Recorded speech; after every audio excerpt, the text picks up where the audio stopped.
Hi everyone, and welcome to Just a Wrestling Fan.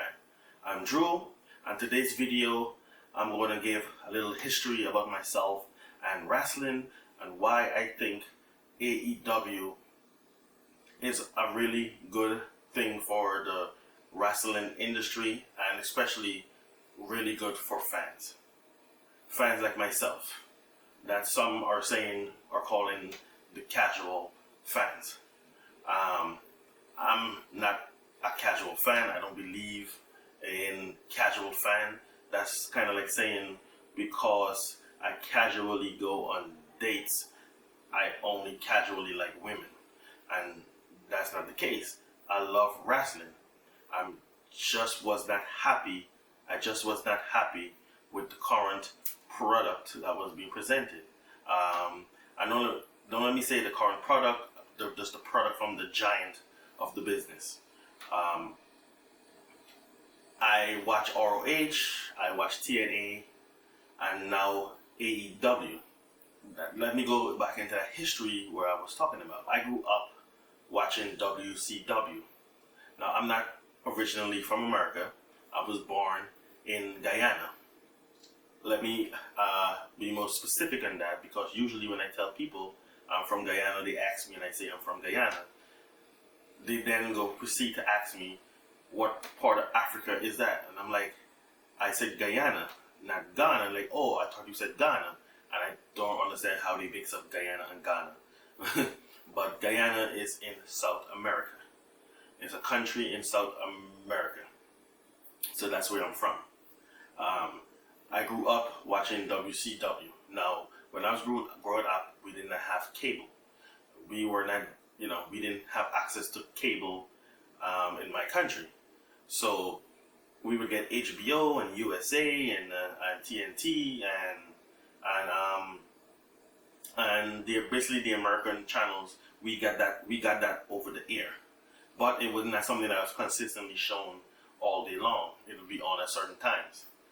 So I would watch WCW as much as I can, especially Nitro and stuff like that.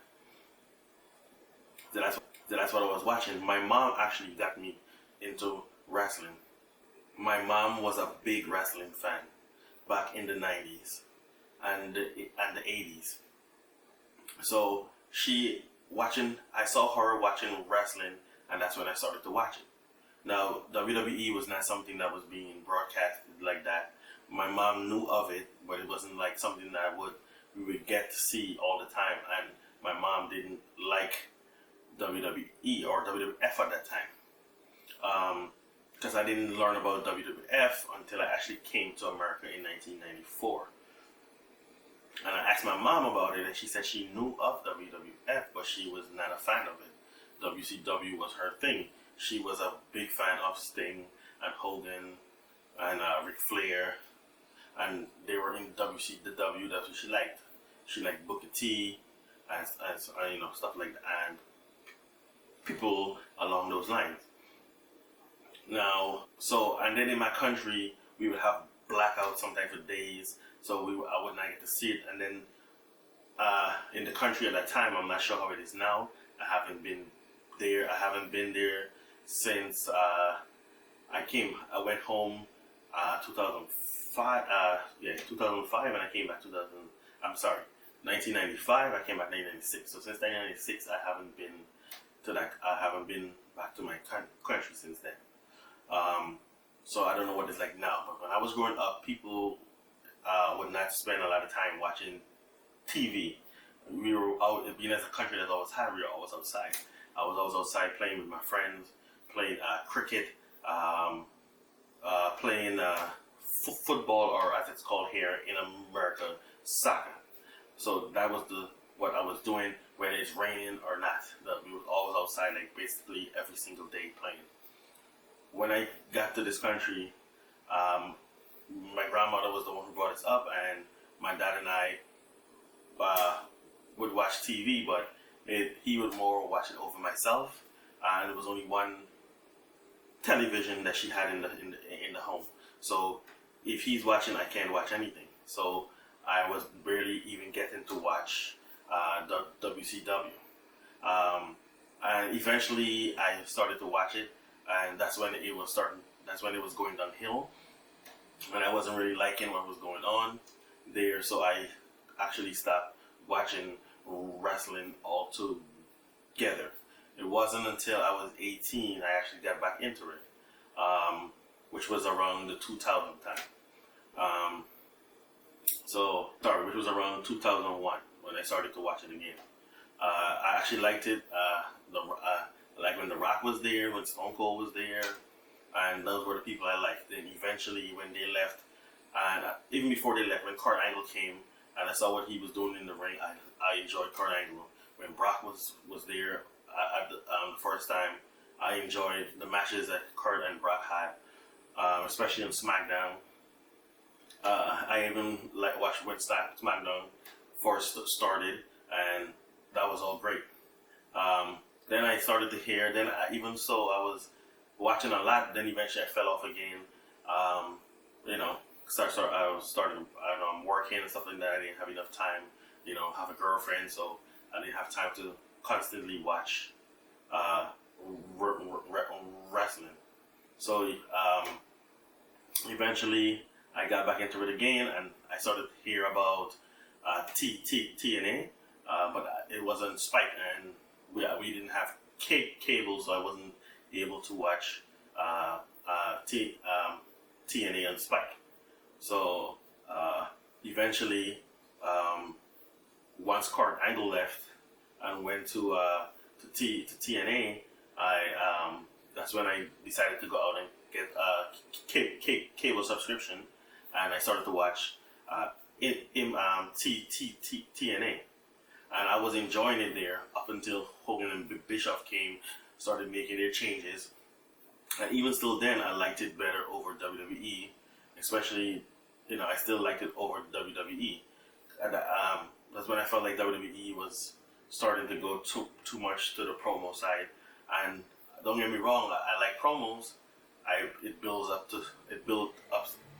up stories, but there's a point where, especially currently. I mean, I know WWE starts today on.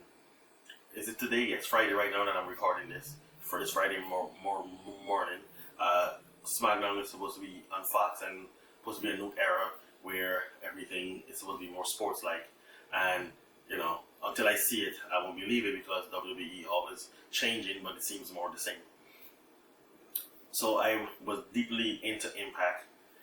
Then even when Impact went to hell, I still continued to watch it. Even when Kurt Angle left, I watched it for a bit, but then eventually I stopped watching wrestling, especially when my son was born.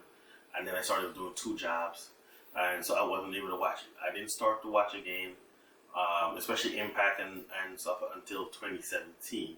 That's when I started watching again, and Impact was putting on some good shows. And even when it's currently on Twitch, I try to watch it as much as I can. But the thing with that, sometimes I fall asleep as I'm work and the kids. Sometimes I go to sleep, and being that it's on Twitch, I can't record it.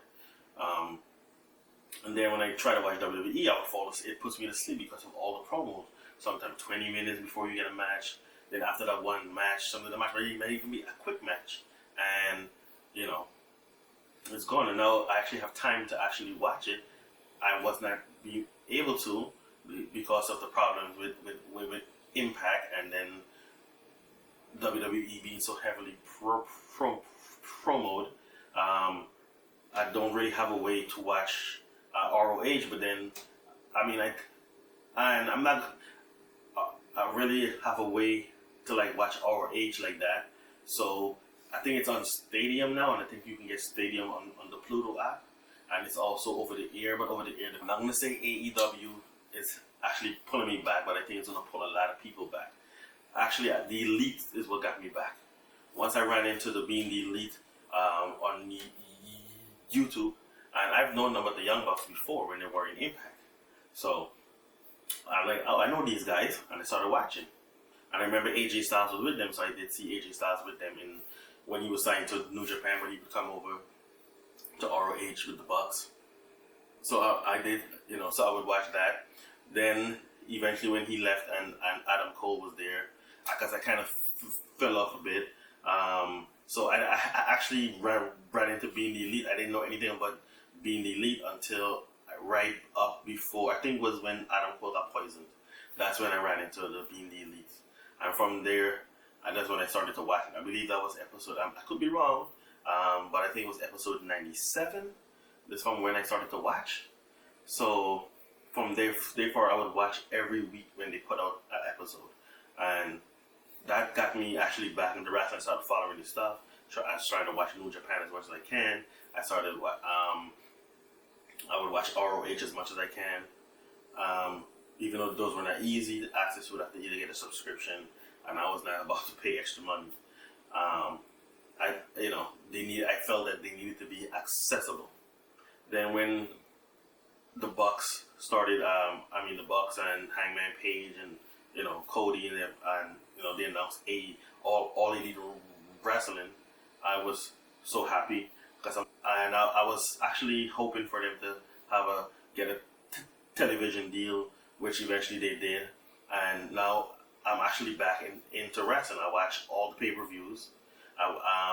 So far, I watched the debut of All Elite Wrestling, the Dynamite on TNT, which I think was phenomenal. Not saying that it was a perfect show, because no wrestling show is perfect, and I see a lot of reviewers who expect things to be perfect, and there's no such thing as a perfect show, because what's perfect to you might not be perfect to me.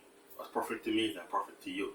So that's why I believe there's no such thing as perfect. Perfect is it's an individual thing to whoever is watching, whoever what you want to see. There were a lot of things that went wrong, or they could have done better, but overall I love it, and better than what I was currently getting from WWE. Not too much promos, not having no tug of war, or no stuff that should not be in wrestling. I don't know why I'm watching a wrestling show to see 20 minutes, or in a 3-hour show I'm getting 2 hours of promos combined. That's not what my understanding of wrestling. I want to see wrestling. When I used to go to the TNA live events when they used to do it every summer in Coney Island, I would go there, and yes, they would do promos and all that. I even seen Hogan there live, and the Dudley Boys and stuff like that. And even though they had these promos, we got a lot of wrestling. I even have and they were very nice. I got a picture in the ring with Kurt Angle and AJ Styles. Back then, I forgot what year that was, but I actually had a nice time. I even got, I believe I even got an autograph from one of them, but I don't remember where that is, because that was when I lived somewhere else, and when I moved, I did misplace a lot of things. And I used to go to a lot of wrestling independent, because when I found out about independence, my friend and I, don't say my friend, my brother and I, we used to go to these wrestling shows. I can't remember the guy's name. I forgot this guy's name. He was in the WWE before with Shelton Benjamin when Kurt Angle brought him in. I forgot his name right now, but he had his own independent company that did a lot of wrestling here in the New York area. One time, I believe the first time we went to one, it was actually in a church, in a Catholic church in the basement. And I was like, I'm like, violence in a Catholic church, isn't that funny? But it was actually a great show. You get to meet them, you get to conversate with them afterwards. It was only $20, and and I actually enjoy going to those little independent shows. I think you get more than what you get out of the WWE with all the promos. So I think what AEW is doing is very good, especially for the industry. And as you can see, a lot of guys are getting paid more, especially in WWE and NXT and stuff like that. People, from what I'm hearing, they're going to raise it's rumored that they might raise those guys' pay, whatever. And a lot of companies are going on their way to pay these talents more, so they can stay. So it's great. It was a great time to be a wrestler. It's a great time to be a wrestling fan, like myself. And for someone who loved wrestling but was not making that much of an effort just to see it. To me, every time I come back to wrestling, to watch wrestling, was just to see what, if anything had changed, to see how, if things had gotten better. But I was mostly disappointed from what I was seeing. So that's why I believe AEW came at the right time. The fans are going to be happy. The fans who was not watching or fell off or was not happy with the way the product was being presented at the time are now going to be happy, because there's something for everyone. There's something for, when I watch AEW, there's something for everyone. And I loved every match on Dynamite, on the first episode of Dynamite. Like I said, not every match was perfect. There were batches. I think the least match that I liked on that show, even though I loved it, it was good, was the MJF versus Cutler. It started off good. The finish was kind of, and I understand, but I will do an actual review on that I might release actually today itself, along with this video, but this video will be released first. So I will leave my comments and stuff, my opinions for that video itself. But I've given you my reasons why. I think I rambled on a little bit too much, and I don't want this video to be super, super long. So I'm going to actually end this video here. If you could please like, subscribe, please share this video, and leave a comment down below. And don't forget to hit that bell icon. Until next time, this is Drew, just a wrestling fan. See you guys in the next one.